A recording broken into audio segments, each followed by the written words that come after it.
Mehnatga haq to'lashning eng kam miqdori 1,271,000 so'm. Bazaviy hisoblash miqdori 412,000 so'm. Pensiya hisoblashning bazaviy miqdori 471,000 so'm. Yoshga doir eng kam pensiya 918,000 so'm. Nogironlik pensiyalari, jumladan ish staji to'liq bo'lmagan chog'dagi nogironlik pensiyasining eng kam miqdori 1,12,000 so'm.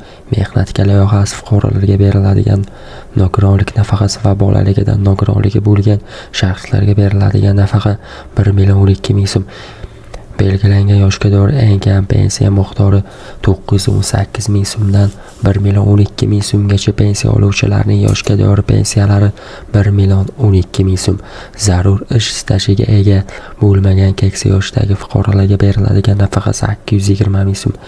Ish staji to'liq bo'lmagan chog'dagi yoshga doir pensiyaning eng kam miqdori qo'shimcha to'lovni hisobga olgan holda 820,000 so'm.